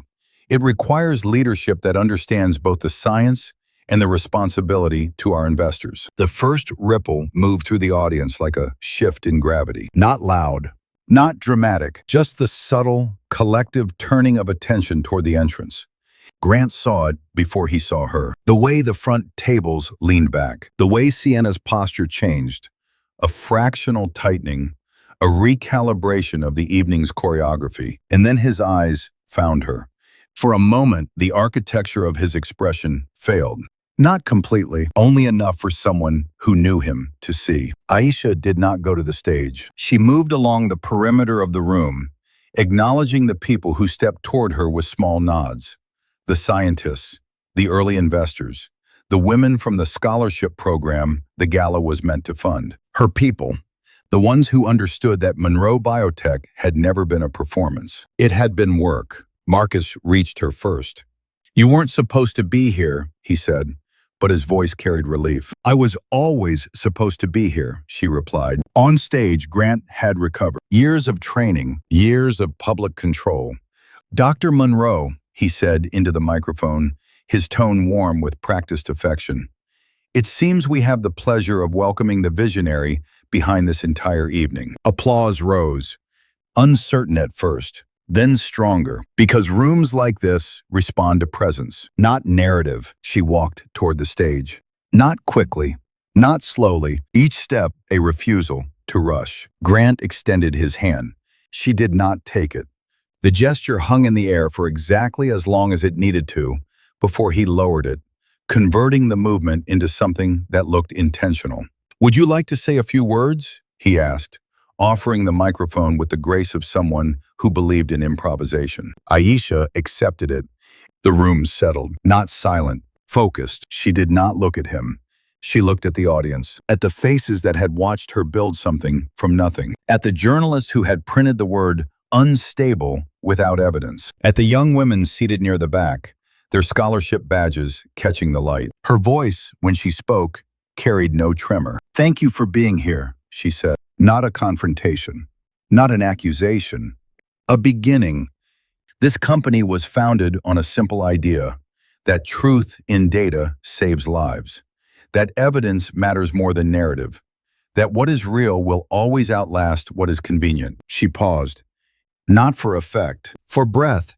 "In the past week, there have been many stories about my absence, about my health, about my capacity to lead." Grant shifted beside her, the movement almost imperceptible. She did not turn. "I will not respond to those stories," she continued, with emotion, because this company was never built on emotion. A screen behind them lit up, not with a dramatic flourish, with a clean, clinical transition. A document appeared. Signature comparison. Authentic. Forged. Side by side. A murmur moved through the room. She did not raise her voice. "This," she said, "is my signature." She gestured to the living one, the imperfect line, the pressure change, the human rhythm. "And this is not." The next slide. Access logs. Timestamps. Authorization trails. The architecture of an attempted transfer of power. No adjectives. No commentary, only records. In the front row, one of the journalists lowered her pen, because this was no longer a story. It was evidence. Grant stepped forward. "Aisha," he began, his voice calibrated to concern. "This isn't the time or place." She turned then, for the first time, and the room understood something fundamental in the way she looked at him. Not anger, not grief, recognition. "This is exactly the time and place," she said, her tone unchanged, "because this evening was created to celebrate the work, and the work deserves the truth." She stepped back, allowing the screen to continue. The forensic authentication, the corrected research model, the data that had shifted when she re-entered the system. Proof not just of forgery, of authorship, of irreplaceability. "I have undergone an independent medical evaluation," she said. "The results have been submitted to the board and will be publicly available tomorrow." Another murmur. Not of scandal, of recalibration, because the narrative had nowhere left to move. "I am not here to accuse," she continued. "I am here to document." She placed the microphone back on its stand. No dramatic exit, no demand, No raised voice, just the quiet conclusion of a case built in real time. For a long moment, no one moved. Grant stood beside her, the perfect image of control, finally unable to find a gesture that fit the reality unfolding around him. Sienna, at the edge of the room, had stopped moving entirely, because narrative requires space, and there was none left. Marcus stepped forward first, then the head of legal, then one of the earliest investors. The shift in the room was not explosive, it was structural. A reorientation of gravity. Aisha stepped down from the stage, not toward Grant, not toward the cameras, toward the scholarship table at the back of the hall. One of the young women stood as she approached, her eyes wide with something that looked like recognition. "You built this?" she asked, her voice barely above a whisper. Aisha smiled. "Yes," she said. "Not the company, not the moment, the truth." Behind her, the gala continued. Music, voices, glasses touching. But the story had changed. Not through spectacle, through records, through the one language that had always been hers, evidence. And as she stood there, surrounded by the future she had intended to fund long before any of this began, she understood that the most powerful form of confrontation was not destruction. It was documentation, because documentation does not need to scream. It simply exists. And once it does, everything else rearranges itself around it. Morning did not arrive the way it used to. There was no shared kitchen, no second cup of coffee placed beside her laptop, no voice moving through the apartment as if the future had already been agreed upon. Instead, there was light, clean, unfiltered, pouring through the windows of her new office, the one she had chosen herself, on a floor that still smelled faintly of fresh wood and possibility. Chicago looked different from here, not because the skyline had changed, because she had. The gala lived on in every screen, every headline, every quiet conversation behind glass walls and over private calls. Not as scandal, as correction. Monroe Biotech founder reclaims leadership with forensic evidence. Board confirms Dr. Aisha Monroe's authority following internal investigation. Criminal inquiry opened into alleged corporate forgery. Language had shifted. So had gravity. Grant's name appeared too, not in the way he had imagined when he stood beneath the museum lights, rehearsing his speech of continuity and control, but in documents, in testimonies, in the calm, devastating order of legal process. He had wanted witnesses. He had built an entire evening around them. Donors, press, investors, the city's most visible voices, believing that spectacle could turn perception into fact. Now, those same witnesses existed in a different structure. Signed statements, board records, security logs, independent verification. He had wanted a room. She had given him history. Aisha moved through the new office slowly, learning its rhythm. There were no photographs yet, no artifacts of a shared life. Only the things that had always been hers, her notebooks, the original framed printout of the first successful model, the watch from her mother resting beside her keyboard. Janelle knocked once and stepped inside without waiting. "The full board vote is in," she said, her voice carrying something brighter than relief. "Unanimous. You're reinstated with expanded authority. Governance changes reversed. He's suspended from all financial access pending investigation." Aisha nodded. Not because it was small, because it was expected. Truth, once documented, moved with its own inevitability. "And the research division?" she asked, "waiting for you to approve the next phase." Of course they were. The work had never paused. It had only been waiting for its author to return. When Janelle left, the room fell into that quiet she had come to recognize as her own. She opened the glass door and stepped onto the narrow balcony that ran along the side of the building. Below her, the city moved in its relentless choreography. People crossing streets, taxis weaving between lanes, a woman in a red coat laughing into her phone as if nothing in the world had shifted. Life continuing. That had always been the point. Her phone vibrated. Not a legal update. Not the board. Her mother. "I saw you on television," she said without preamble, her voice carrying the warmth of a kitchen hundreds of miles away. "You looked exactly the way you did when you were 10, and told the teacher she was wrong about your math. Aisha laughed, the sound unexpected, light. I was right, she said. I know, her mother replied. You always are when it matters. After the call ended, Aisha stood there for a long time, the wind moving through her hair, the city stretching outward like a map she no longer had to prove she belonged to. Grant had tried to take everything that was visible, the title, the company, the narrative. He had not understood that what made her powerful was not visible at all. It lived in the work, in the minds of the people she had mentored, in the systems she had built, in the young woman at the scholarship table who had looked at her not with pity or curiosity, but with recognition. Later that afternoon, she walked to the research floor. The air carried the familiar scent of sterile equipment and late nights and possibility. People looked up as she passed, not with applause, not with spectacle, but with the small, steady smiles of those who had never doubted the source of what they were building. At her workstation, the new model waited, unfinished, alive. She sat down and began to work. Because this had never been about winning. It had been about continuation. Outside, the investigation moved forward. Grant's lawyers spoke in careful language about misunderstanding and marital complexity. The press, once fed the narrative of her instability, now dissected the architecture of the forgery with the same fascination they had once reserved for the company's valuation. Sienna disappeared from the public schedule entirely. A narrative strategist understood when a story could no longer be shaped. Witnesses came forward, not just from the gala, from the company, from past deals, from the quiet spaces where patterns had been noticed but never spoken. He had wanted witnesses. He had them now.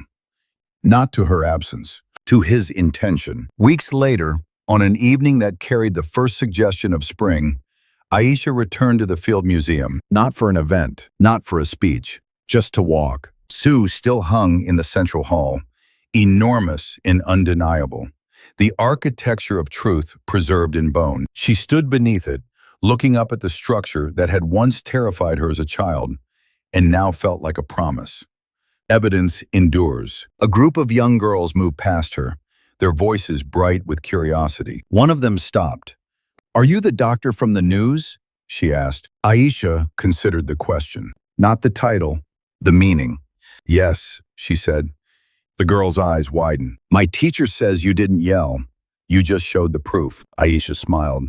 Proof is louder, she replied. The girl nodded, as if storing the information for a future she had not yet imagined, and ran to catch up with her friends. Aisha stood there for a moment longer, then turned toward the exit. The night outside was soft, the city lights reflected in the glass door. Her life had not returned to what it had been. It had become something else, something entirely her own. And somewhere, in offices, in courtrooms, and boardrooms, the records continued to speak. Calm, precise, impossible to ignore. He had wanted witnesses. Now the whole world had them. If this story stayed with you, if you believe in the quiet power of truth, in women who rebuild without asking for permission, in the kind of strength that doesn't need to shout, then let me know you're here. Leave a like so this story can reach someone who needs it tonight. Write in the comments the moment you realize she had already won. And follow the channel, because there are more stories where the silence is not weakness, but strategy.